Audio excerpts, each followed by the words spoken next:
చిన్న ఇంజెక్షన్ ద్వారా మోకాలు మరియు నడుము నొప్పులకు దీర్ఘకాలిక పరిష్కారం. డాక్టర్ ప్రకాష్ గుడిపూడి. సంప్రదించండి. Allied pain and pain management centre, Hyderabad.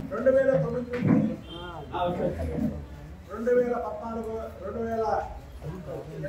వరకు 3 పార్టీలు మారినటువంటి పోషకులని అంటే ఎవరో ప్రతి ఒక్కరే తెలుసు. నాని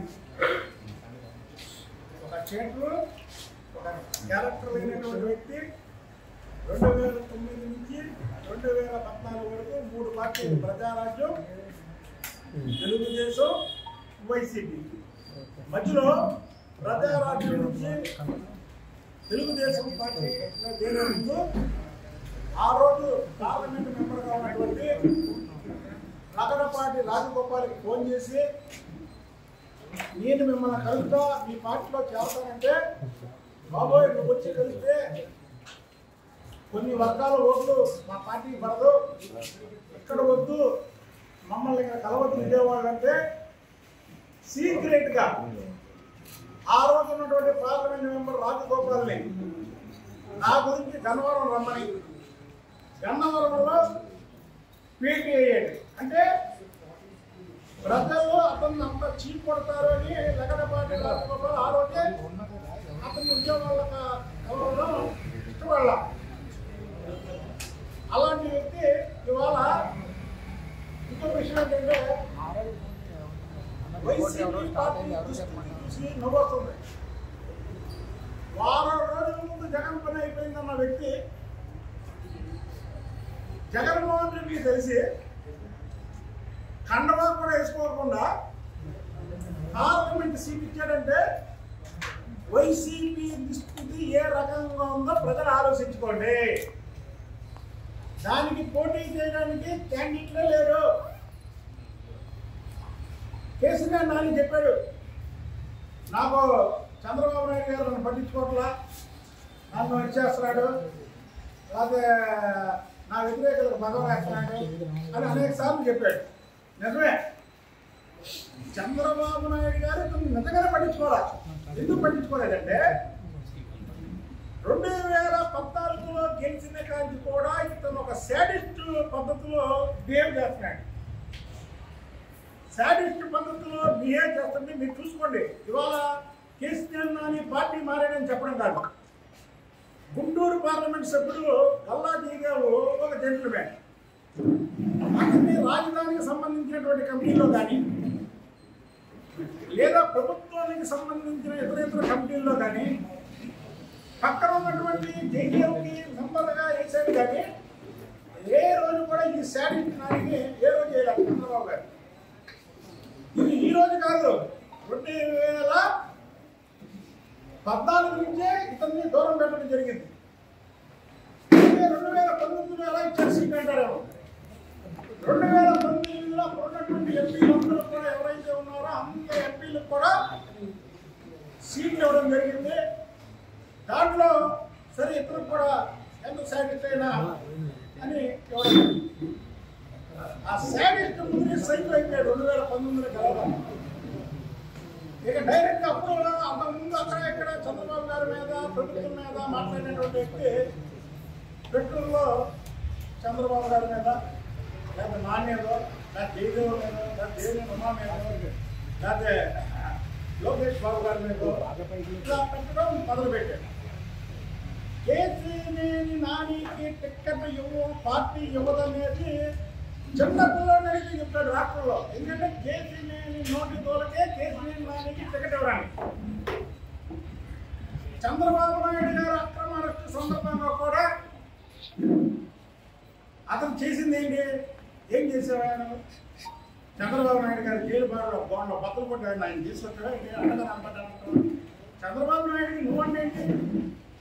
చంద్రబాబు నాయుడు 100 దేశాల ప్రజలు అండగా ఉంటే చంద్రబాబు నాయుడు చంద్రబాబు నాయుడు భిక్షతో చంద్రబాబు నాయుడు ఇచ్చిన బీఫారంతో ఎంపీ అయినటువంటి వాడివి ఉండాలి.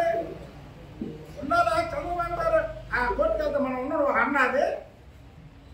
చంద్రబాబు గారి మీద అక్రమ కేసు పెట్టినటువంటి జగన్మోహన్ రెడ్డి ఇంటి మీద కానీ వెళ్ళావా? చంద్రబాబు నాయుడు గారి మీద అక్రమ కేసు పెట్టినటువంటి సిఐడి వాళ్ళ మీద కానీ వెళ్ళావా? నేను చంద్రబాబు నాయుడు గారి మీద అక్రమ కేసు పెట్టాను, జగన్మోహన్ రెడ్డి సైకో రెడ్డి అని నిన్ను ప్రెస్ మీట్ అన్నా పెట్టి తిట్టావా? నీకు దమ్ము లేదు. నువ్వేంటంటే చిన్న ఇంటి వాసాలు లెక్క పెట్టేవాడివి. నువ్వు ఎక్కడ ఉంటే వాళ్ళకే ఎసరు పెడతావు తప్ప శత్రువులకి ఎసరు పెట్టావు. ఇవాళంటే అబ్బా కొడుకులా చంద్రబాబు నాయుడు గారిని లోకేష్ బాబు గారిని పడుకునే అబ్బా కొడుకులా ఎంత కొవ్వు బలిసి కొట్టుకుంటున్నాడు. 2 సార్లు నిన్ను పార్లమెంట్ సభ్యుని చేస్తే చంద్రబాబు నాయుడు గారు అలాగే లోకేష్ బాబు గారు అబ్బా కొడుకులు అంటావా? నిన్ను అనాలంటే అంతసేపు మాకు సంస్కారం అడుగుతుంది. నిన్ను నీ కుమార్తెను అనాలంటే అనగలం, కానీ ఆ అమ్మాయిని మేమేం అనం. నువ్వు చంద్రబాబు గారిని ఈయన్ని గురించి చెప్తున్నావు. విజయవాడ అభివృద్ధి చంద్రబాబు గారు చేయలేదా? ఎవరు చేశారు మరి? ఎవరు చేశారా? చేసిన విజయవాడ అభివృద్ధి ఈ ఫ్లైఓవర్లన్నీ కూడా చంద్రబాబు నాయుడు గారు ఎన్డీఏ ప్రభుత్వంలో ఉన్నప్పుడు చంద్రబాబు నాయుడు గారు తీసుకొచ్చినవి ఎన్నే. ఆఫ్టర్ ఎంపీ నీలాంటి ఎంపీలని 100 మందిని తయారు చేశారు చంద్రబాబు నాయుడు గారు. 100 మంది ఎంపీలని, రాజ్యసభ సభ్యుల్ని తయారు చేశాడు, ఎమ్మెల్యేలు తయారు చేశాడు, ఎమ్మెల్యేలు తయారు చేశాడు. ఆఫ్టర్ వచ్చేవి నువ్వు నేను ఫ్లైఓవర్ లేపించా. నీ జేబులో డబ్బులు చేసి ఫ్లైఓవర్ లేపించావు నువ్వు. మరి జగన్మోహన్ రెడ్డి ప్రభుత్వం వచ్చాక ఎందుకు వేయించావు నువ్వు ఒక ఫ్లైఓవర్ అన్నా?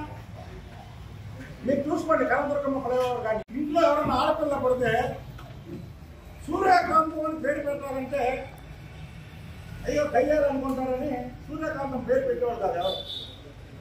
ఇవాళ ఈ కొడవలని కేసీఆర్ లాంటి చూసి మనం ముందుగా పిల్లలు నాని అని పేరు పెట్టుకోవాలని భయపడతాం.